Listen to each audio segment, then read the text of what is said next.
오늘 아침에 네네. 최고인민회의 했다고 조선중앙통신에 떴는데, 그러니까 어제 개최해서 김정은 위원장이 시정연설을 한 거죠. 예, 예, 그 내용에 대해서 간단하게 소개 좀 해주시죠. 네네.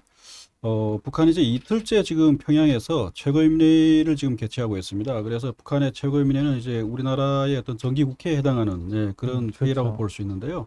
올해는 이제 이례적으로 이제 그 가을에 지금 그 북한이 물론 이제 예고를 했습니다. 전에 예, 이제 최고인민회의를 한다고 예고를 했고 이번 그 최고인민회의에서 가장 이제 우리가 이제 그 관전 포인트는 북한이 과연 김정일 위원장이 출연해서 네. 대미 메시지나 이제 대외 메시지가 나올 것인가. 무엇인가 했는데 네, 나왔어요. 그렇죠. 예, 잠깐 그냥 나왔죠. 그런데 최고인민회의가 네, 무언지 뭐 일각에서는 그 뭐 어차피 북한은 노동당이 네, 중심이 네, 되니까 최고인민회의는 그냥 거수기에 불과하다 그런 맞습니다. 이야기도 있는데 예, 뭐 북한에서 계실 때나 최고인민회의가 정말로 전혀 그렇게 위상이 없는 건지 아니면 노동당에 비해서는 상대적으로 약하다고 보지만 큰 의미가 있는 건지 네, 그거부터 한번 말씀해 주시죠. 네. 뭐 우리의 어떤 그 뭐 형식으로 보면 국회에 이제 해당하는 그런 그렇죠. 기구죠. 네, 그래서 어떤 북한에서도 이제 최고 주권 기관, 그리고 이제 입법하는 그런 기관으로서 이제 역할을 하고 있지만 뭐 잘 아시겠지만 북한은 노동당이 지배하는 국가이다 보니까 북한이 노동당에서 이제 정책이 이제 나오면 그걸 추인하는 그리고 이제 뒤이어서 이제 그걸 추인하는 약간 거수기다 뭐 이런 역할도 많이 하고 있죠. 하지만 형식적인 측면에서 뭐 국무위원들도 선출을 하고 있고 또 북한이 현재 김정은 위원장이 국무위원회 위원장 그렇죠. 신분으로서 예. 이제 대외적으로는 이제 국가 원수로서 역할을 음, 하고 있거든요. 그래서 북한 내부적으로는 이제 노동당 총비서라는 역할을 갖고 북한 그렇죠. 내부를 이제 통치하고 있지만 대외적으로는 국무위원장 직책을 갖고 모든 활동을 하기 때문에 음, 어떤 또 그리고 이제 북한이 이제 최근 김 위원장 집권 이후에 국가 제일주의, 국가 음. 제일주의를 이제 강조하고 있는 분위기이기 때문에 그렇게 뭐 국가의 위상이나 이런 것들 물론 이제 정책 노동당의 정책을 그대로 이제 추인하는 역할에 불과하지만 나름대로 이제 역할도 있다 이렇게 볼 수 음, 있고요. 또 이제 예산이나 이런 것들도 최고인민회의에서 다 이렇게 승인을 추인하는 해줘야지 그런 되니까요. 역할을 하고 네. 있습니다. 그리고 이제 중요한 뭐 연설들을 뭐 김정은 위원장이 노동당 그 정책을 통해서 이제 회의를 통해서 정치국 회의나 노동당 회의를 통해서 이제 발표하긴 하지만 또 이렇게 최고인민의 시정 연설을 통해 가지고 전체 음, 이제 북한의 대의원들 앞에서 이렇게 연설을 하는 방식으로 해서 대외 메시지를 발표하고 음, 2019년 4월에 하노이 노딜 이후에도 그 시정 연설을 했거든요. 네, 그래서 그 음, 상당히 어떤 북한의 그 대외 정책, 향후 대외 정책의 어떤 방향을 우리가 이제 유추해 볼 수 있는 사실 네. 중요한 회의라고 볼 수 있습니다. 예, 김정은 위원장이 이번에 시정연설 내용이 나왔어요. 예, 간접 화법으로 나왔더라고요. 김정은 위원장이 이렇게 네, 말씀하셨다는 네. 형태로. 어쩔 때는 뭐 직접 중계도 해주고 했는데 아무튼 내용 특징이 어떤 것이 있었나요? 네, 우선 이제 북한이 이제 뭐 세 가지로 이제 그 김 위원장이 이제 연설을 했는데요. 첫 번째가 이제 아무래도 이제 북한의 경제, 가장 이제 어려운 경제 문제. 그래서 올해 이제 1월 노동당 8차 대회에서 국가 경제 발전 이제 신 5개년 계획을 이제 그렇죠. 발표를 했습니다. 그래서 이제 신 5개년 계획의 어떤 추진이 이제 올해가 이제 첫 첫 해거든요. 해니까. 그래서 사실 가장 중요한 해입니다. 그래서 그 올해 첫 해 가업을 어떻게 수행하느냐에 따라서 음, 어쩌면 이제 전체적인 이제 5개년 계획의 어떤 그 어떤 수행, 음, 관건적인 어떤 해거든요, 올해가.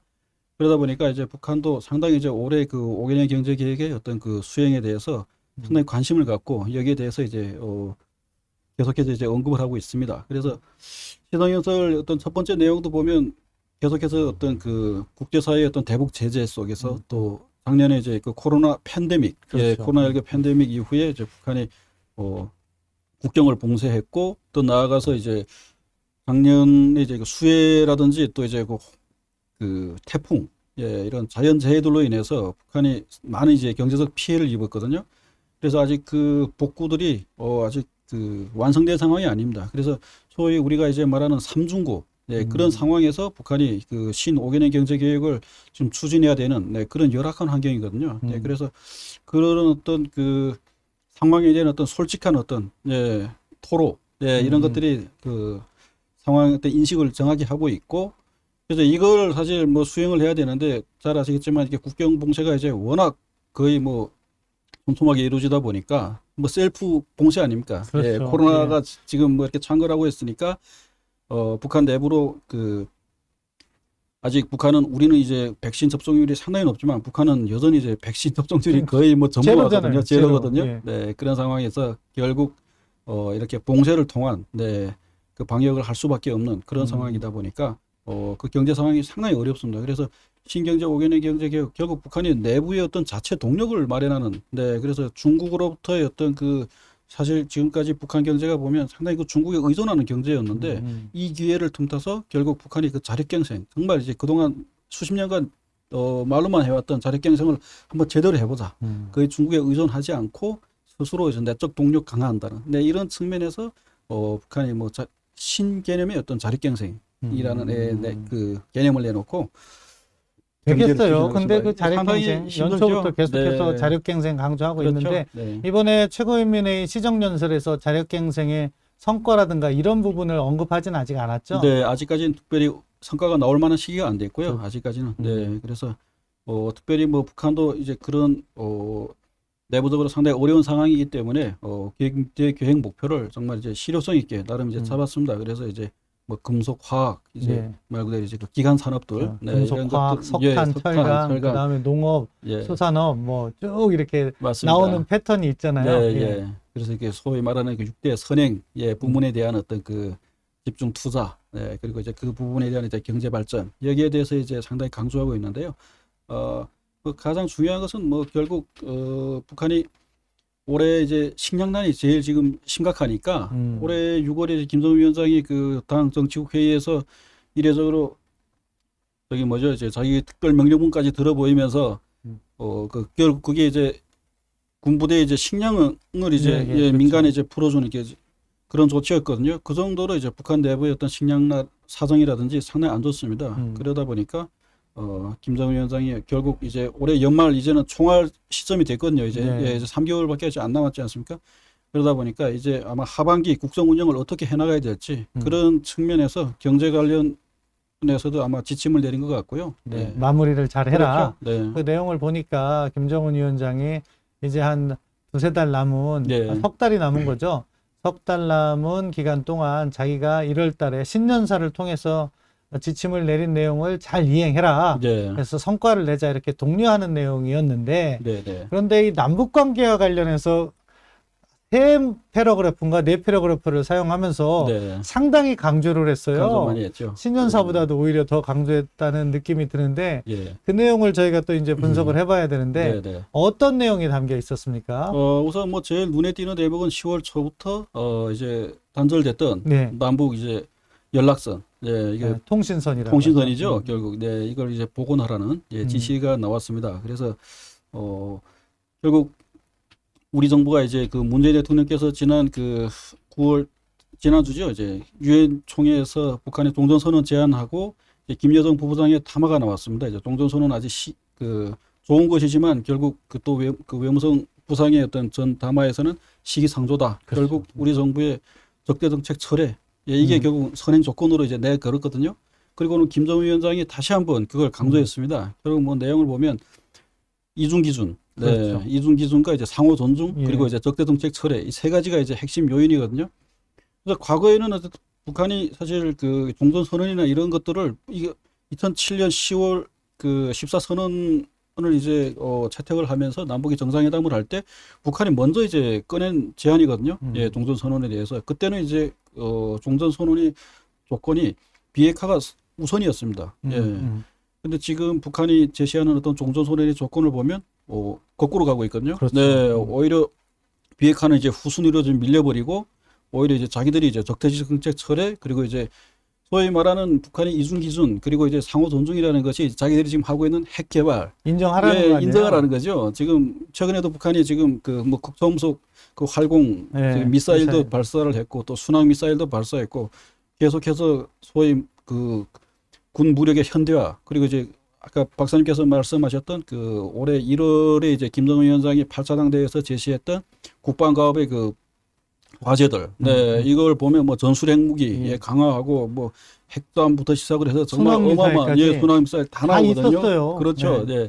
사실 그것들 하나하나 지금 실행하는 단계거든요. 네, 그래서 사실 어쩌면 경제건설과 이제 국방건설의 어떤 뭐 병진 노선이라고 할 수 있는 그런 노선을 이제 올해 8차 당대에서 제시를 했는데 뭐 경제건설은 제대로 잘 안 되고 안 되고. 결국은 국방건설에만 왜냐하면 북한이 뭐 제한된 자원을 갖고 선택과 집중을 하다 보니까 국방건설에만 결국은 이제 집중하다 보니까 이쪽에 더 신경을 쓰죠. 그래서 이걸 갖고 북한은 역시 유엔 안보리 대북 제재 대상 아닙니까? 예. 그래서 북한이 하고 있는 모든 어떤 탄도 미사일 발사나 이런 것들이 전부 다 유엔 안보리 제재다 보니까 우리 뭐 미국도 그렇고 우리 언론들에서 기본적으로 이제 북한이 미사일을 쏘면 도발 이런 언어들을 쓰니까 상당히 그걸 거슬린다는 거죠. 예. 네, 그래서 결국 이중 기준, 상호 존중 이 표현은 자기들이 하고 있는 모든 어떤 그 군사 도발에 대해서 공식적으로 침묵해라. 인정을 했고 예. 침묵을 해라. 그걸 예. 지금 요구하는 거죠. 아니 그래서 그랬는지 몰라도 예. 김여정 담화 이후에 북한이 극초음속 미사일 네, 네. 그것도 뭐 지금 화면 앞서서 보도해드린 적이 있는데 화면 내용을 보면은 탄도미사일이거든요. 네, 네. 그거에 대해서 문재인 정부는 이걸 갖다가 탄도자를 뺐더라고요. 탄도를 뺐죠. 미사일에 네. 대해서 규탄도 하지 않고 그렇죠. 유감. 맞습니다. 뭐 예. 도발하는데 뭐 유감 표명만 하는 그런 상황이 됐어요. 네. 북한 김여정 발언을 의식한 거라고 보는데 그러니까 또 김정은이 이렇게 화답한 것이 아니냐. 네, 네. 그런데 그 조건은 너희들 앞으로 우리가 미사일 실험해도 네. 그냥 침묵하고 있고 네, 네. 핵 개발해도 가만히 있어. 너희들은 우리가 보호해 줄게. 네, 네. 이런 거 아닙니까? 그렇죠. 오늘 뭐 그게 나오지 않습니까? 자기들이 어떤 뭐 남한을 이제 무력으로 위협할 의사도 없고, 예. 자기들이 하는 훈련 뭐 이런 것들은 전혀 위협이 되지 않는다. 예, 뭐 자기들에 이런 대한 식으로. 피해 의식을 버려라. 버리라. 이야, 진짜 네. 세상에 어떻게 하다가 이렇게 됐는지 몰라도 그렇죠. 네. 그런 걸 보면 북한은 상당히 일관되게 네. 대외 정책을 추진하고 있다고 보는데 맞습니다. 전반적으로 지금 김정은의 말에서 나타난 대남 정책 변한 게 없는 거죠? 이제 변한 게 없고 오히려 이제 핵무력이 이제 강화되고 자기들이 핵 보유국이라는 어떤 그 소위 그 북한의 최근 이제 그 8차 당대 이후에 나오는 그 발언들을 보면 핵 보유국으로서 자기들의 어떤 지위를 인정을 하고 핵 보유국으로서 어떤 그 남한을 대하는 그런 뉘앙스가 상당히 많이 나오고 있거든요. 그래서 그 박사님 언급하셨지만 결국 과거에 어떤 북한이 핵으로 이제 그 핵 개발 초기에 이제 시작을 했을 때 결국 이 핵이 남조선을 보호해 줄 것이다. 뭐 이런 식의 정말 궤변을 이제 늘어놓고 그쵸. 그런 시기가 있었는데 지금 이제 그 논리가 이제 상당히 야금야금 우리 사회에 이제 지금 침투하고 그걸 있는 침투하고 거죠. 있는 예. 그런 상황이라고 볼 수 있습니다. 그래서 저는 간단하게 정리할 수 있다고 생각해요. 뭐 종전선언이든 네. 뭐 남북 정상회담이든 아니 우리가 북한의 핵으로부터 보호를 받으면서 살아가려고 하면 그렇게 해도 좋겠지만 그게 보호가 됩니까? 그게 어떻게 사실은 보호가 되겠습니까? 그렇게 해서 네. 한미 동맹 약화시키고 네. 주한미군 떠나면 우리가 아프가니스탄 되는 거 아니에요? 맞습니다. 예. 정말로 그렇기 때문에 북한에 대해서 적어도 핵도발, 핵위협만큼은 너희들 그거 해서는 안 된다. 그건 불법이다. 따라서 비난받아서 마땅하다. 이런 이야기를 해야 되는 거 아닙니까? 그렇죠. 우리가 이제 계속해서 이제 강조를 하고 있고 이제 또 국제 공조가 이제 대북 제재 계속해서 이제 뭐 미국을 비롯해서 이제 그 유엔의 어떤 대북 제재 기조는 계속해서 유지되고 있지 않습니까? 근데 북한의 목적은 그 한국을 자꾸 그 공조 대열에서 이탈시켜 가지고 자기들 편으로 끌어당기려는 게 목적이거든요.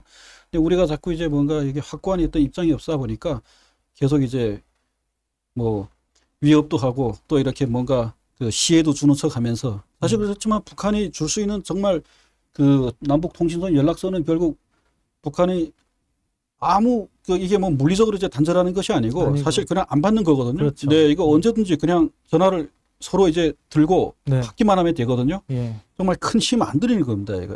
그래서 이제 이걸 마치 북한은 우리에게 주는 베푸는 대남 시에 것처럼. 예. 이 정도로 이제 얘기하면서 우리한테 이제 엄청난 요구를 했거든요. 이게 과연 우리 정부가 이 북한이 요구하고 있는 그 이 세 가지 조건 이걸 과연 들어줄 수 있을까? 엄청난 딜레마에 저는 빠졌다고 사실은 보거든요. 저는 그건 들어주면 안 된다고 안 되는 생각해요. 거죠. 예. 대한민국에 어떻게 하면 사활이 걸린 거죠. 그렇죠. 네. 생존이 걸린 문제인데 그리고 통신선 문제도 누가 이렇게 표현하더라고요. 북한 입장에서 통신선은 끊기 위해서 연결하는 거라고. 네, 뭐 연결해주면서 풀고 한국 정부가 뭐 연합군사 훈련을 예, 한다던가 북한 도발에 대해서 원칙 있는 대응, 너희들 유엔 안보리결의 위반했다, 네. 불법이다 이런 얘기하면 또 끊을 거란 말이죠. 그렇죠. 네. 그러니까 끊기 위해서 복원을 하고 그걸 예. 갖다가 협상 수단화하고 있는데 이런 부분에 있어서는 아무리 지금 뭐 정권의 성과가 필요하다 하더라도 사실은 대한민국의 국익에 기초해서 북한하고 대화를 하는 걸 누가 대한민국 국민이 반대하겠습니까? 맞습니다. 네. 그렇지만 적어도 말씀하신 사활적 국익인 부분, 그러니까 북핵 문제에 대해서는 우리가 풀어야 된다, 네. 비핵화해야 된다, 이 기조를 유지해야 되는 거죠. 그러니까 저는 북한이 요구하고 있는 이중 기준을 우리가 승인할 수 없다, 네, 용인할 수 없다, 그렇게 생각해요. 왜냐하면 그 이중 기준이라는 것이 궁극적으로는 자기들 핵보유국으로 인정하라는 거잖아요. 맞습니다. 네. 그렇기 때문에 참 걱정이 되는 가을이 되었습니다. 네.